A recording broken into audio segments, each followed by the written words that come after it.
저는 오늘 여러분과 함께 예배의 자리를 지킨 여인, 이런 제목으로 은혜의 말씀을 나누고자 합니다. 요즘 날씨가 엄청 춥죠. 기온이 많이 내려갔어요. 오늘 아침에도 여러분 차를 몰고 이렇게 예배드려 나오는 여러분 쉽지 않을 것이라 봅니다. 그런데 저와 오늘 여러분이 같이 읽은 이 본문을 보면요, 무려 18해 동안 하나님을 예배하러 회당에 나오면서도 허리가 굽혀져서 허리가 꺾인 채 비참하게 살아온 한 여인이 등장을 합니다. 근데 여러분, 이 여인이요, 이렇게 허리가 꺾여서 꼬부라진 이 원인이 기가 막힙니다. 어떻게 이럴 수가 있죠?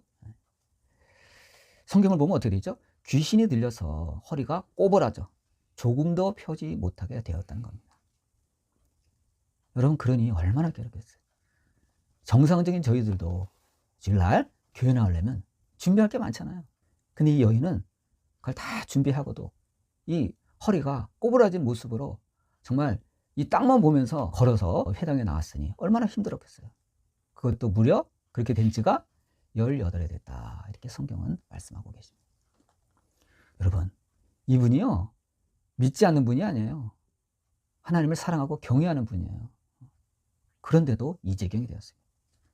이 모순적인 상황, 우리는 어떻게 이해해야 될까요? 여러분, 우리가 보통 하나님을 믿으면서도 교회에 나오지 않는 사람들을 가난한 성도, 여러분, 이 가난한 성도들은요, 이 상당수가 이 교회를 떠난 그 이유를 이 목회자에 대한 실망 또는 교인들의 위선 때문에 내가 교회에 나가지 않는 거다, 이렇게 이들은 항변을 합니다. 그래서 은혜 받으러 교회 갔다가 사람 때문에 상처만 입고 집에 돌아왔다, 이런 말을 합니다. 근데 여러분, 우리가 같이 읽은 이 본문의 배경이 되는 이 회당은 여러분 어떻습니까? 그곳의 책임자였던 이 회당장은 기본적으로 이 고통받는 이 여인에 대한 이 긍휼과 사랑이 결여된 사람이었습니다. 여러분도 알잖아요. 냉랭했죠. 그리고 같이 신앙생활하는 이 교인들은 이 여인들을 향해서 상당수가 수근수근 거리는 사람들이었습니다. 아주 정죄의 눈길로 그 여인을 쳐다봤던 것입니다. 여러분, 이 가나안 성도들의 이 시각으로 보면요, 이 여인은요, 벌써 교회를 떠나도 진작에 떠났어야 옳을 사람입니다. 근데 여러분, 이분은요, 교회를 떠나지 않았어요. 이 회당을 떠나지 않은 거예요. 그리고 또 무려 18해 동안이나 이 냉랭한 이 회당에 이 예배의 자리를 지키고 있었다는 거예요. 이 원인이 뭘까요? 누가복음의 저자 이 누가는요, 의사였어요. 직업이 원래 의사 출신답게 이 여인의 이 신체적인 상태를 아주 면밀하게 기록을 했습니다. 11절에 보면 뭐라고 되어 있죠? 꼬부라져 조금도 펴지 못하는 상태였다고 표현을 하고 있습니다. 그러니까 의학적으로 볼 때 척추가 완전히 꺾여서 굽어진 거예요. 옛날에 저희 할머니도요, 어려서부터 농사일을 많이 해가지고 허리가 굽어졌어요. 그래서 이렇게 길에 다닐 때 보면 허리를 못 펴요. 이 여인의 상태 정도는 아니에요. 그런데도 불구하고 허리를 이렇게 뒷짐을 지고 이렇게 구부리고 다녔어요. 안타깝더라고. 이렇게 구부려. 그리고 어쩌다 허리 한번 펴면 이랬어요. 근데 이 여인은요, 허리를 못 펴요. 그런 상태가 아니에요.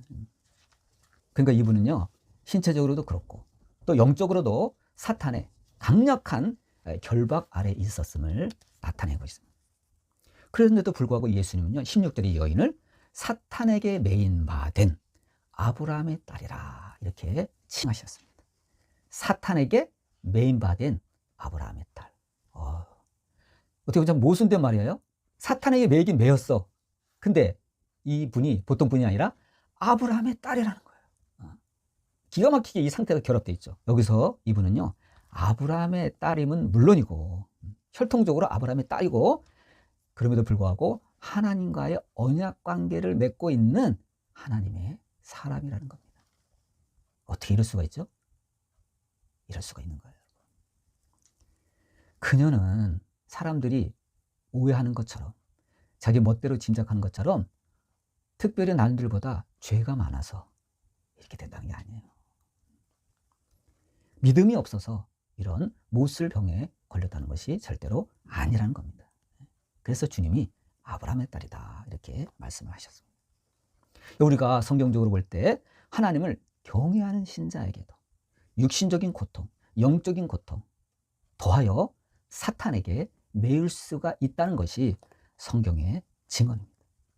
여러분, 믿음 좋다고, 신앙 좋다고 고난에서 면제된 자가 있나요? 없습니다.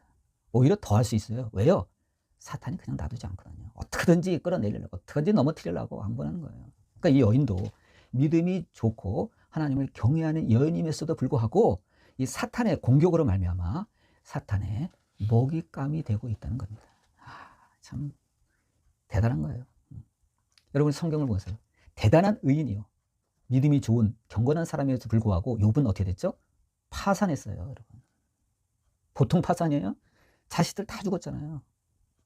갖고 있는 재산 강도들이 와서 다 털렸잖아요. 그런데다가 욥 자체가 온몸에 종기가 나서 죽을 지경이 되지 않았습니까? 그야말로 파산이었습니다. 어떻게 이렇게 될 수가 있죠? 하나님을 사랑하고 경외하고 틈만 나면 하나님께 제사하고 겸손히 살았던 욥이 여러분 어떻게 이렇게 될 수가 있습니까? 그뿐 아니라 위대한 사도 바울도 고백하기를 내 몸은 나는 가시를 갖고 있다. 가시, 육체의 가시를 갖고 있다 이렇게 고백했습니다. 그렇게 위대한 하나님의 사도도 이렇게 공격을 받을 수가 있다는 것입니다. 그러면 여러분, 이 여인의 이 질병은요, 신앙이 없거나 특별히 죄가 많아서가 아닙니다. 이 여인은요, 사탄의 공격을 받고 있었다는 것을 말씀하고 있습니다. 여러분, 우리가 이 교회사를 보면요, 19세기에 영국에 나온 세계적인 목회자가 있었습니다. 그 사람이 누구죠? 스펄전 목사님, 찰스 스펄전. 누구나도 인정하는 대단한 설교가였습니다. 그런데 여러분, 이 위대한 이 스펄전 목사님은요, 남다른 고통이 있었어요. 그게 뭐예요? 우울증에 시달리고 있었어요. 이렇게 믿음이 좋고 신앙 좋은 목사님이요, 그냥 우울증이 아니에요. 아주 심각한 우울증에 걸려 있었습니다. 다운되는 거예요, 자꾸. 정신적으로. 그런데다가 극심한 통풍을 앓고 있어요. 저는 모르겠어요. 통풍을 안 걸려서 모르는데 통풍 환자들 보면 막 관절이 막 튀어나오고 붓고 막 엄청나게 괴롭다 그러더라고요. 콕콕 찌르고 막. 이분은 두 개를 동시에 갖고 있었어요. 우울증이 심하죠? 통풍이 걸려 있었어요. 그래서 너무 그가 고통스러워서 이런 고백을 해서 하나님의 위대한 종들은 종종 이렇게 가장 어두운 골짜기를 걷는다 이렇게 고백을 했습니다.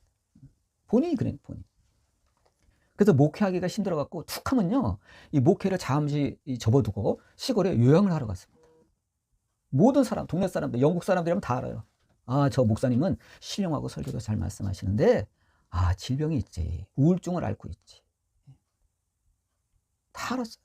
통풍에 시달리고 있지. 누구나 다 알아요. 그래서 시골 가서 요양을 해서 몸이 좀 좋아지면 다시 와서 설교를 했습니다. 그가 몸이 회복될 때는 설교도 너무너무 잘하시고, 특히 이분은요, 교인들하고 상담하는 데는 1인자. 상담을 너무너무 잘해요. 대단한 은사가 많은 분이에요. 그런데 또 아파. 그럼 다시 시골에 가서 요양했다고 합니다. 이분은요, 돌아가실 때까지 이러한 일이 계속 반복됐습니다. 아프면 시골 가서 요양하고, 다시 몸이 좀 나으면 다시 목회에 복귀해서 열심히 일하고. 여러분, 이분이요, 죄가 많아서 그러한 병고에 시달린 게 아니에요, 여러분. 그러므로 여러분, 예수님 믿으면 고난이 없어야 한다고 하는 말은요, 절대 성경적이 아니에요. 그건 사람이 그냥 지어낸 말이에요. 하나님은 때때로 우리를 바울처럼 겸손하게 하시려고, 고난을 주십니다. 때때로 하나님은 욥처럼 우리에게 더 큰 믿음을 주시려고 육신적으로, 경제적으로 극심한 고난 가운데 처하게도 하십니다. 연단하시는 거예요. 아니면 이 여인처럼 하나님의 영광을 극적으로 드러나기 위해서 이러한 신체적, 정신적 고난을 주시기도 하시는 거예요. 그럼 여러분이 만일 이 오랫동안 어떤 남에게 말하기 어려운 가시로 이 고통을 받고 있다면 그거는요, 여러분의 죄가 특별히 많아서가 아니에요. 하나님의 특별한 섭리 가운데 여러분이 지금 들어가서 연단받고 있다는 것입니다.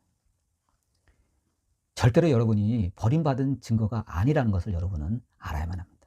사탄은요, 저와 여러분의 환경을 이렇게 흔듭니다. 때로는 육신을 쳐서 고통스럽게 합니다. 정신적으로도 다운되게도 합니다. 그러나 근본적으로 우리가 예수님 안에 있는 한 이 사탄은요, 우리의 영혼은 건드릴 수가 없는 거예요. 그러니까 하나님이 허용하지 않습니다. 여러분 보세요. 본문에 나오는 이 여인이 사탄의 결박을 당하여 18해 동안 허리가 꺾여 있었음에도 불구하고 본문에 보면 지금 어디에 나와 있죠? 회당에 나와서 자기 자리를 지키고 있잖아요. 마찬가지입니다. 저와 여러분이 지금 고난 중에 있어도 오늘 이 시간 이 예배의 자리를 지키고 있는 한 그 자체가 승리한 겁니다. 이걸 저와 여러분은 알아야만 되는 거예요. 여러분, 신앙이라는 건요, 고난이 없는 상태가 아니라 이 여인처럼 고난 속에서도 꿋꿋하게 하나님을 향한 끈을 놓지 않는 것을 의미합니다.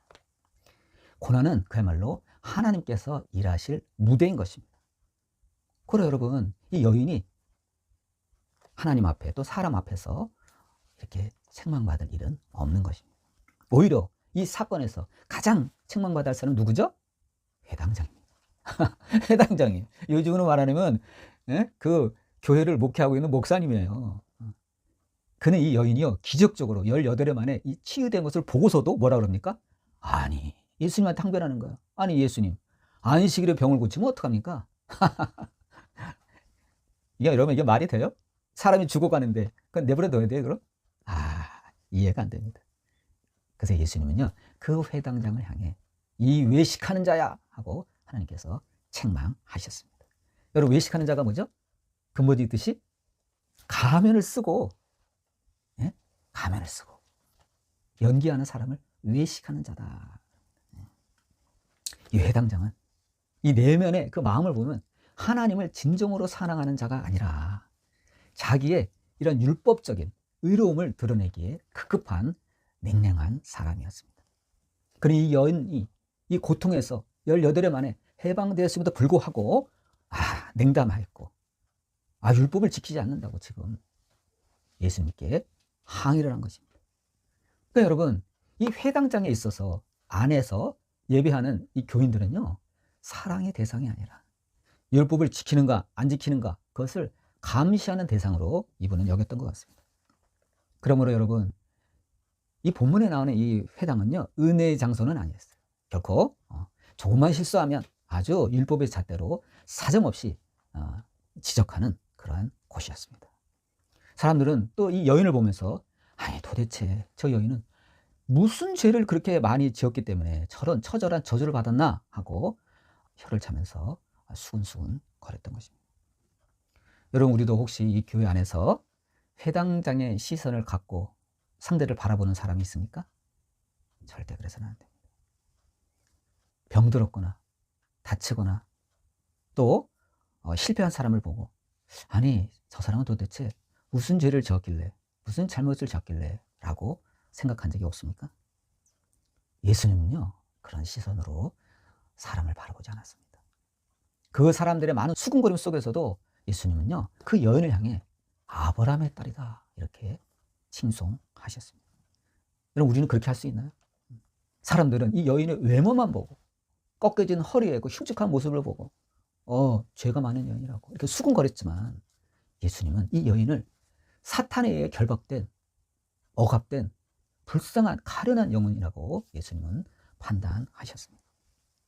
만약 우리가 회당장처럼 이 율법의 가면, 이 정죄의 가면을 쓰고 타인을 정죄한다면 우리는 이 회당장처럼 외식하는 자가 되고 말 것입니다. 겉으로는 정의로운 것 같고 하나님 말씀 가운데 사는 것 같지만 말씀의 근본적인 정신인 사랑을 잃어버렸기 때문입니다. 그러면 여러분, 사랑이 없는 경건은요, 가짜예요. 아무리 성경을 많이 읽고 아무리 기도를 많이 하고 할지라도 여러분, 사랑이 없는 경건은요, 가짜입니다. 그럼 여러분, 우리는 다른 사람의 그 고통을, 타인의 그 어려움을 우리가 감히 함부로 판단하면 안 됩니다. 그 판단의 영역은 우리에게 있지 않아요. 그건 하나님께 있는 거예요. 왜냐하면 예수님의 시선은요, 언제나 잘난 사람이 아니라 애통하는 자들, 갈망하는 자들,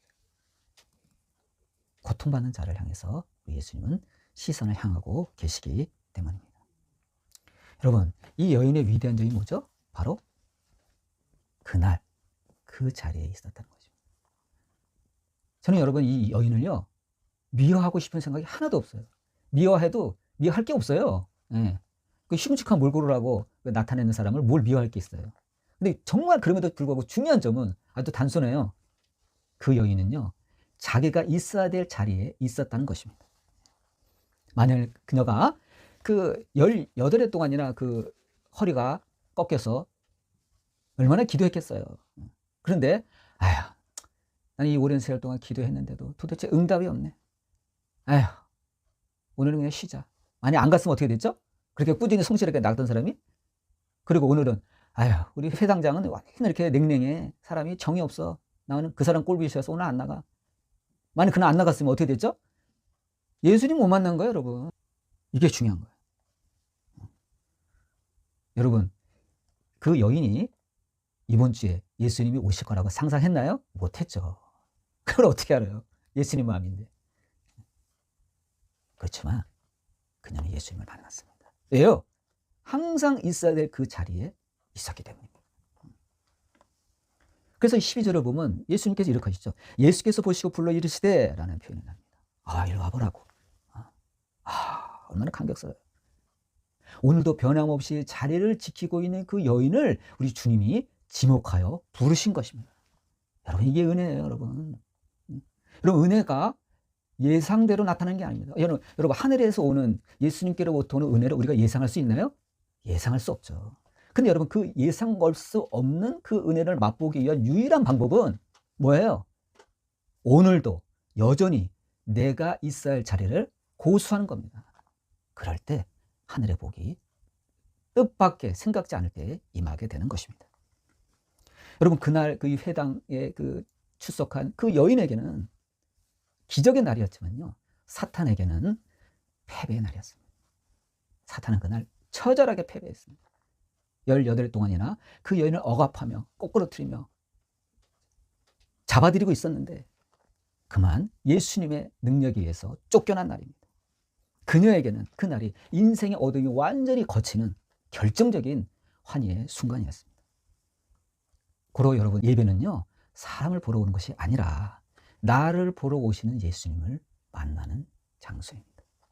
여러분, 우리가 이거를 잊지 말아야 돼요. 여러분, 예배는요, 사람을 보러 오는 게 아니에요. 저 사람이 나를 어떻게 생각할까? 그게 뭐가 중요합니까? 예수님을 대면하는 것이 가장 중요한 것입니다. 여러분, 사람에게 상처받았다고요, 막 철새처럼 이 교회 저 교회 이렇게 떠들면 안 됩니다. 여러분, 사단의 가장 큰 전략은요, 어떻게든지 우리가 예수님께 집중하지 못하게 만드는 것입니다. 자꾸 그래서 사람을 쳐다보는 것입니다. 자꾸 사람을 쳐다봐요. 여러분, 사람 쳐다보는 거 너무 좋아하지 마세요. 기쁠 때는 잠깐이고요, 시험 들 때가 더 많아요, 여러분. 자꾸 사단은요, 사람을 쳐다보게 만들어서 우리로 하여금 은혜의 자리를 고수하지 못하도록 떠나게 하는 것입니다. 만약 이 여인이 상처받았다고 다른 회당, 이 회당, 저 회당 두리번거리며 배회했다거나 집에서 머물렀다면 예수님을 만나지 못했을 것입니다. 그러므로 여러분, 분명히 말합니다. 여러분이 속한 예배 공동체가 여러분 보시기에 부족할지라도 그것이 하나님의 말씀이 정상적으로 선포되는 곳이라면 결코 그 자리를 떠나지 마시고 고수해야 된다는 겁니다. 고수해야 돼요, 여러분. 그 자리를 지키시기 바랍니다. 예수님은 교회 사이즈에 따라서 오시는 거 아니에요. 알잖아요. 이 교회는 사이즈가 크네? 음향 시설이 잘 돼 있네? 찬양이 훌륭하네? 내가 한번 가볼까? 그거 아니거든요. 예수님은요, 교회 분위기에 좌우되는 분도 아니에요. 어떻게 보면 이 회당은 도대체 은혜가 없어. 회당장도 냉랭해, 교인들도 싸늘해. 여기는 교회가 죽었어. 여기는 예수님이 도대체 안 계신 것 같아. 여러분, 그렇게 생각하는 것 자체가 인본주의입니다. 여러분, 우리 시각으로 봤다면 예수님은 절대로 그 회당에 들어가셔서는 안 됩니다. 근데 어때요, 여러분? 예수님 어떻게 했어요? 들어가셨잖아요. 그렇게 삭막한 회당에 예수님이 찾아오셨단 말이에요. 누구 때문에요? 18해 동안이나 그 자리를 고수하고 있는 그 여인을 만나기 위해서요, 들어가신 거예요. 이게 예수님 마음입니다. 여러분, 이게 예배예요. 우리가 생각하는 거하고 달라요, 여러분. 예수님은 그러한 것과 상관없이 오늘도 그 예배의 자리를 고수하고 있는 여러분의 영혼, 그것을 보고 찾아오시는 겁니다. 여러분이 그 신앙의 자리를 흔들리지 않고 굳건히 지킬 때 주님은 여러분들의 상처받고 꺾인 인생을 곧게 펴주실 줄 믿습니다. 여러분, 신앙은 근본적으로 사람과의 관계가 아니라 주님을 대면하는 것입니다. 여인은 회당장이 좋아서, 회당 시설이 훌륭해서, 나를 둘러싸고 있는 교인들이 훌륭해서 좋아서 아니에요, 여러분. 예배의 주인이신 하나님을 바라보았기 때문에 그 사람들의 온갖 그 수많은 세월 동안 무시당하고 뒤에서 수근수근거림에도 불구하고 그 자리를 지킬 수 있었던 것입니다. 여러분, 기적은 화려한 곳에서 나타나는 게 아닙니다. 오히려 누추한 곳이라도 포기하지 않고 나의 자리를 지킬 때 일어나는 것입니다. 누구처럼요? 이 여인처럼. 여러분, 오늘 말씀을 마무리하겠습니다. 여러분을 누르고 있는 아주 오래된 문제가 무엇입니까? 질병 문제입니까? 재정 문제입니까? 인간관계 문제입니까? 무엇입니까? 그럴 때마다, 여러분 눌릴 때마다 이 여인의 발걸음을 주목하시기 바랍니다. 그녀가 잘한 것이 있다면 그럼에도 불구하고, 그 수많은 문제에 눌려 있음에도 불구하고 회당에 가서 자기의 자리를 고수했다는 데 있습니다. 사람 때문에 상처받고 이리저리 헤매지 마시기 바랍니다. 여러분, 신앙의 근본은요, 주님을 바라보는 것입니다. 어떤 경우에도 명심하셔야 돼요. 그럼에도 불구하고 이 여인처럼 내가 마땅히 있어야 될 그 자리를 지킬 때 반드시 예수님은 여러분을 위해 일하실 것입니다. 예수님의 표현처럼 여자여, 내 병에서 노임을 받았다, 이렇게 말씀하실 것입니다. 이제 주님께서 저와 여러분을 위해서 일하기 시작하실 것입니다. 언제나 일하셨던 것처럼 일하실 것입니다. 여러분의 구본 인생이 곧게 펴지는 치유의 역사가 본격적으로 일어나시기를 주님의 이름으로 축원드립니다. 기도하시겠습니다. 아버지 하나님, 고통의 긴 세월 가운데서도 예배의 자리를 꿋꿋하게 지켰던 그 여인을 생각해 봅니다. 주여, 우리도 이 자리를 꿋꿋하게 지킬 수 있는 자세를 배울 수 있게 도와주시옵소서. 주여, 사람에게 실망하거나 환경에 낙담하지 않게 하여 주시고 오직 주님을 바라보는 믿음을 허락하여 주옵소서. 우리를 묶고 있는 이 고질적인 이 사탄의 결박을 끊어주시고 우리가 처하고 있는 우리의 이 상처받고 이 꼬부라진 인생이 곧게 퍼지는 치유의 역사를 허락하여 주시옵소서. 예배의 자리를 끝까지 지켜 주님을 만나게 해주시고 놀라운 기적을 체험하는 우리가 되게 하여 주시옵소서. 예수님의 이름으로 기도드립니다. 아멘.